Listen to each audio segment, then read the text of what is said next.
Assalamualaikum warahmatullahi wabarakatuh. Mohon izin Pak, mohon izin untuk memperkenalkan diri. Perkenalkan nama saya Muhammad Dani Bisono, NPT 41210041, kelas instrumentasi 8B. Pada video kali ini saya akan mempresentasikan mengenai tutorial pengerjaan Cyber Ops Security untuk Lab Interpret HTTP and DNS Date to Isolate Threat Actor. Adapun tujuan dari lab ini adalah untuk meninjau log eksploitasi kerentanan dari HTTP dan juga DNS yang terdokumentasi. Terdapat dua bagian yang akan kita kerjakan di lab ini. Yang pertama adalah kita akan menyelidiki uh, adanya serangan injeksi SQL, dan yang kedua kita juga akan menyelidiki uh, eksfiltrasi dari data DNS. Baik, adapun background atau latar belakang dari skenario ini adalah bahwa MySQL merupakan sebuah database yang bisa digunakan untuk banyak aplikasi web. Sayangnya,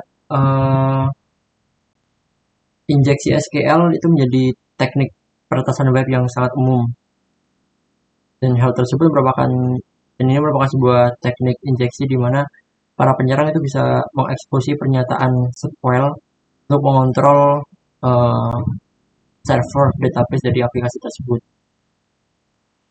Oleh karena itu, di sini nanti kita akan menggunakan sebuah aplikasi ya di dalam CyberOps Security Onion, yaitu Kibana, yang nanti kita akan menginvestigasi atau menyelidiki eksploitasi yang dilakukan oleh para penyerang untuk menentukan data mana yang diekstraksi menggunakan HTTP dan juga DNS selama penyerangan tersebut dilakukan. Nah, adapun yang kita butuhkan di sini adalah Security Onion Virtual Machine. Nah, ini sudah saya buka di tab samping.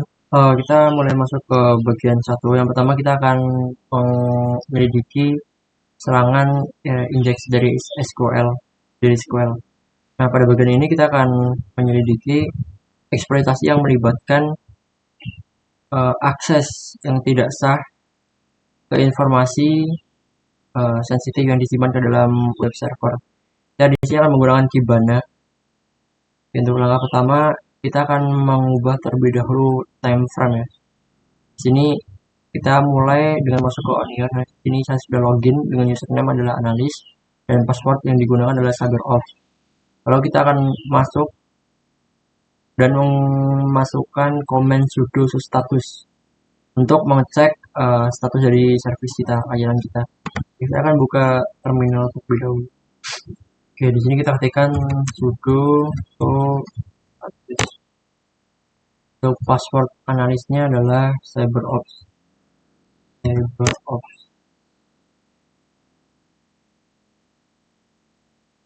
Oke, nah ini kita tunggu.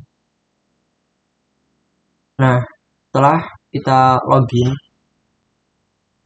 kita akan diarahkan untuk membuka Kibana dengan menggunakan shortcut yang ada di desktop. Login dengan username dan password yang sama dengan saat kita login di sini. Nah, ini merupakan Kibana. Kita akan membuka ini. Nah, kita masuk ke Kibana. Untuk username kita gunakan analis ya. Sesuai dengan saat kita login, passwordnya kita gunakan CyberOps. Login.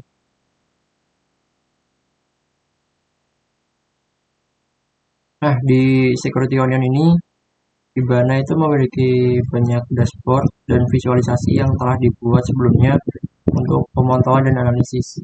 Nah, kita nanti akan mengubah settingan time frame-nya. Ini terdapat visualisasi gambarnya. Jadi di bagian atas kanan nanti, di atas jendela nanti kita akan mengklik mengubah waktu sampelnya menjadi flash 24 jam.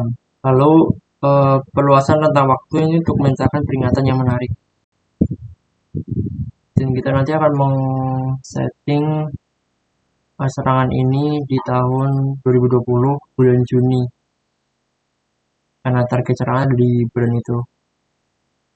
Nah, ini kita bisa lihat kita sudah masuk ke bagian tampilan Kibana, dan di kanan atas sudah 24 jam ya. Sekarang di bagian absolute Nah, ini kita setting tahun 2020.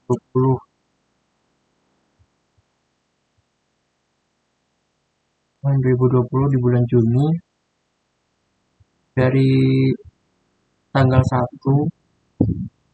hingga 30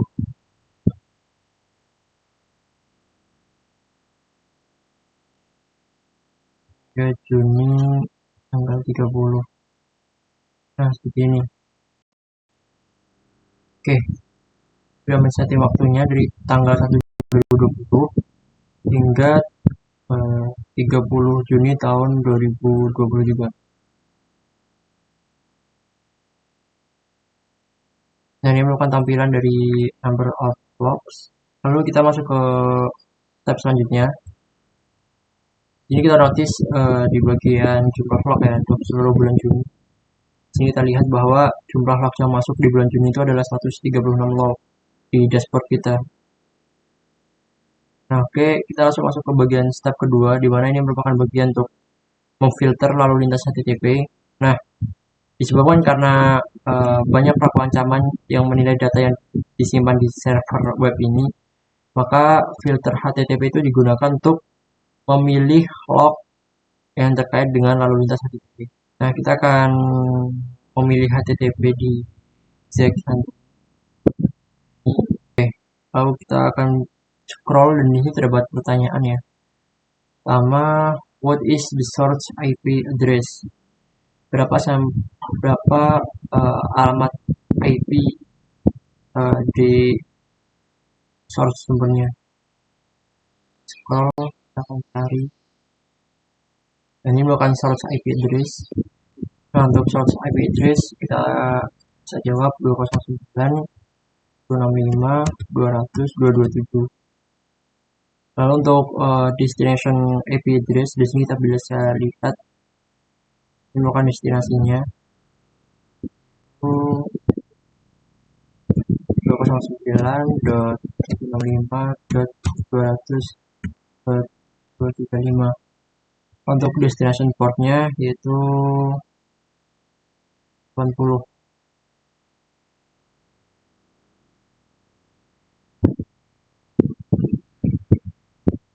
Ini destination port.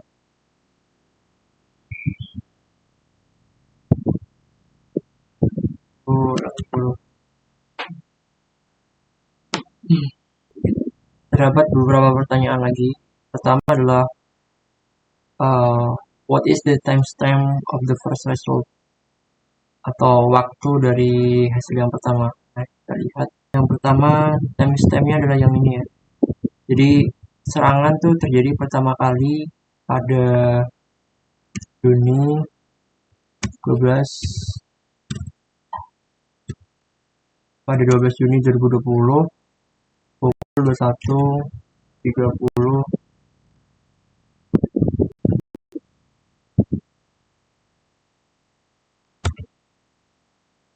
30.09.445. Pertanyaan kedua, apakah tipe dari kejadian ini? Baik, what is the event type? Nah, ini kita klik kita blurkan, kita cari jenis tipe dari serangan ini. Nah, event type-nya di sini dijelaskan bila through HTTP. Lalu apa yang terkandung ke dalam pesan ini? Nah, di sini kita coba cari pesan yang terkandung ke dalam ini. Nah, di pesan ini terkandung, pertama kita bisa lihat bahwa terdapat beberapa rincian tentang permintaan HTTP GET, meliputi ada username, lalu kita bisa lihat ada CCID, ada CCV, ada expiration, dan ada password. Baik, lalu what is the significance of this information? Pentingnya informasi ini adalah sebenarnya ini tentang sebuah kartu kredit, karena dimintain ada username, password, hingga ada kadaluarsanya. Baik, kita langsung masuk ke step ketiga, yaitu meninjau hasil. Nah, beberapa informasi untuk entry log ditautkan ke alat lain. Ini kita akan mencoba untuk mengklik value di alert ID field. Nah, kita masuk ke dashboard.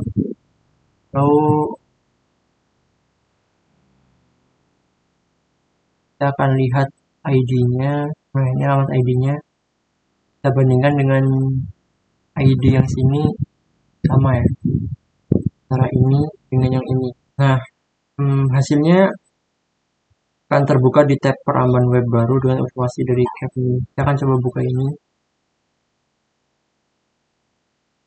Nah, ini kita bisa lihat di sini. Kita sudah masuk ke sebuah tab baru ya, Capmi.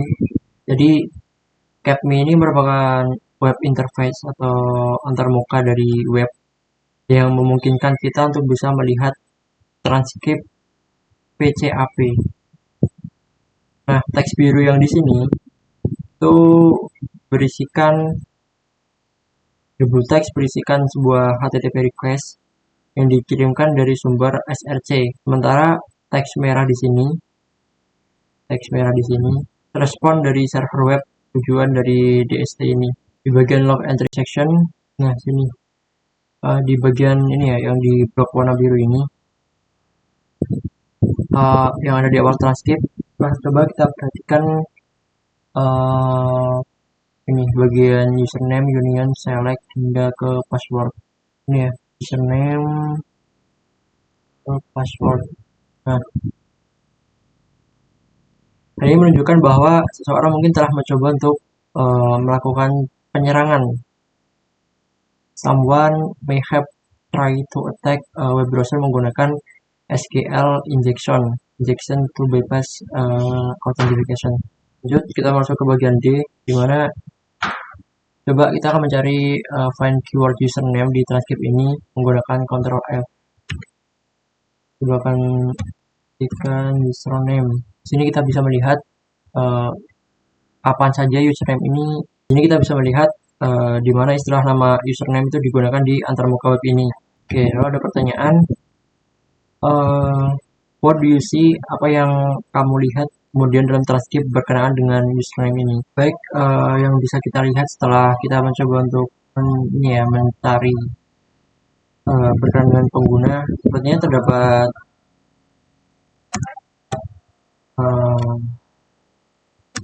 username dan juga password yang akhirnya dikembalikan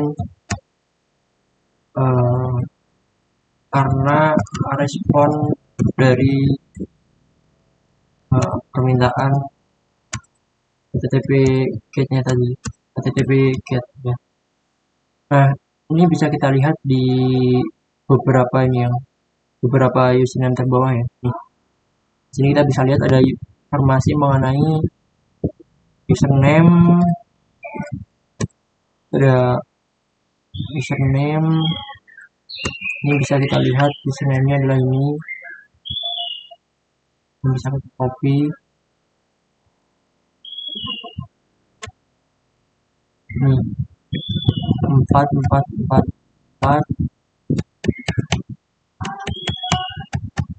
Nah, seperti ini. Lalu ada juga informasi mengenai passwordnya. Kita bisa lihat di sini passwordnya adalah 745 ya. 745. Lalu kita juga bisa lihat di sini ada signature, tanda tangan, signature ditandatangani di tahun 2012 03 atau lalu kita juga bisa, nah ini yang bisa kita lihat. Nah, baik, selanjutnya kita akan menutup Capmi dan kita kembali ke Kibana. Nah, kita masuk ke part kedua, yaitu untuk menganalisis DNS exfiltration. Nah, langkah pertama adalah kita akan mencoba untuk memfilter DNS traffic ya. Nah, dari bagian atas Kibana, dari bagian atas dashboard di Kibana, kita coba untuk meng-clear semua filter dan insert term dan juga mengklik home di bawah navigation. Lalu kita akan masuk ke menu home. Ya, menu home itu di sini. Ini kita klik. Untuk time periodenya masih sama ya, masih di tahun 2020 pada bulan Juni. Nah, di same area yang sama dengan di dashboard ini, kita klik DNS data di Zix hunting section. Di Zix hunting section kita klik DNS bahwa tentang horizontal port tujuannya. Nah, ini kita bisa lihat di sini sama antara modul dengan yang ini. Next, step kedua adalah kita akan preview DNS related system ya. Kita akan melanjut entry terkait DNS system ini. Scroll down ke window. Ya, kita melihat jenis query DNS teratas. DNS client, DNS server. Ini kita bisa melihat di sini DNS client dan DNS server sesuai dengan jumlah permintaan dan responnya. Juga bisa disebut sebagai DNS farming, spoofing, ataupun poisoning. Lanjut ke bagian C. Jika kita menggulirkan ke bagian bawah terus, maka kita akan dapat melihat daftar query DNS. Ini merupakan query dari DNS yang mana ini digunakan untuk dimana ini dapat digunakan untuk melihat daftar query DNS teratas berdasarkan nama domain.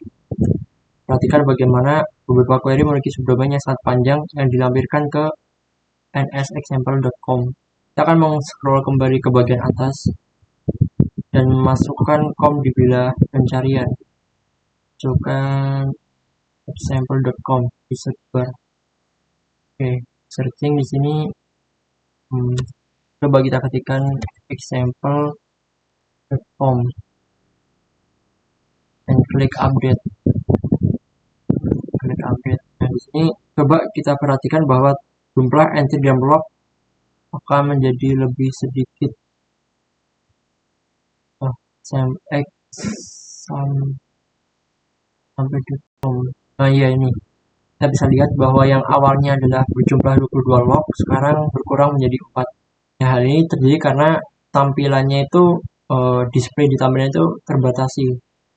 Karena hanya fokus pada permintaan pada server example.com saja. Nah, next, kita akan coba untuk mencari informasi tentang DNS, located information about DNS, DNS client, and server. Nah, ini coba kita gulirkan ke bawah. Ini kita bisa lihat untuk DNS client ya.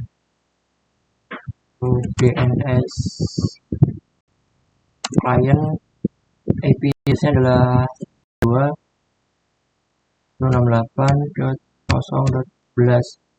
Sementara untuk DNS servernya IP-nya adalah 209.265.200.235. Nah, untuk langkah selanjutnya kita akan menentukan data yang diekstraksi.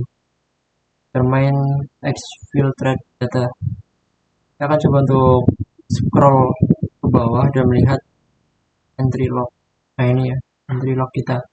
Ini terdapat 4 query yang terhubung ke subdomain nsexample.com. Kita akan coba untuk mengklik export raw untuk mendownload query ke terminal kita. Ini ya, yang di query ini ya. Ini kita export dan kita pilih raw. Akan download terlebih dahulu untuk filenya ini. Kita buka. Nah, di sini kita membuka file ini menggunakan text editor ya.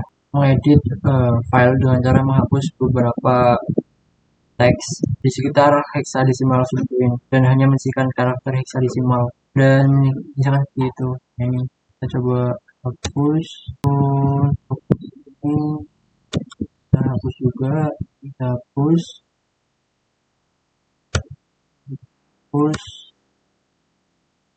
dan ini kita hapus. Nah, akan jadi seperti ini. Oh, kemudian kita save dengan nama aslinya. Oke, sudah menyimpan filenya. Oh, selanjutnya kita kembali ke terminal.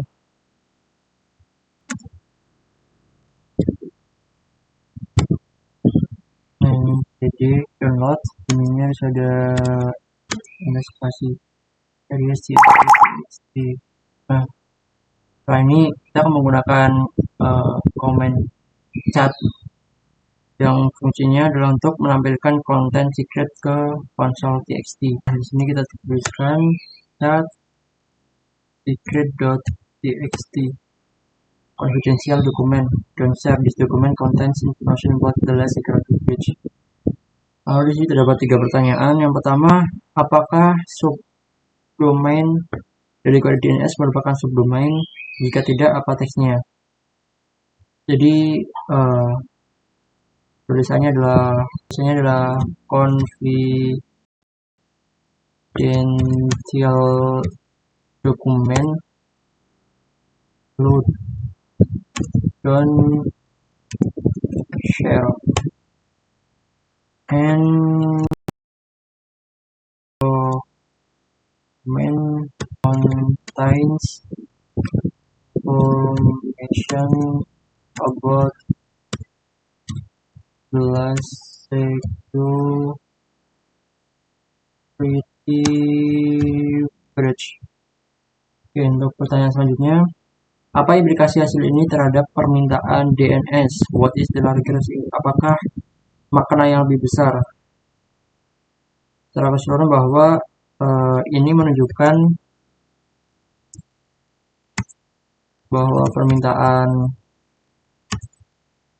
DNS adalah permintaan terpisah dan terkoordinasi yang berisikan konten tersembunyi. Dan untuk makna lebih besarnya adalah bahwa permintaan DNS dapat digunakan untuk menyembunyikan pengiriman file dan lewat keamanan jaringan. Lalu untuk pertanyaan terakhir, yang mungkin menciptakan query DNS berkode ini dan mengapa DNS dipilih sebagai sarana untuk mencuri data?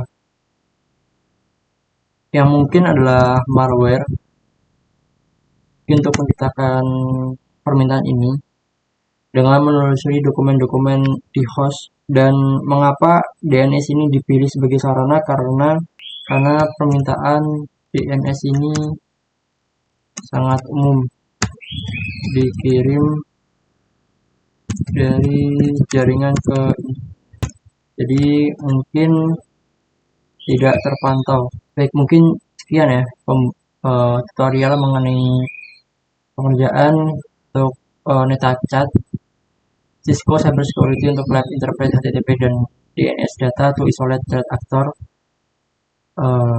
Saya tutup. Mohon maaf bila ada salah kata atau pengucapan. Wassalamualaikum warahmatullahi wabarakatuh.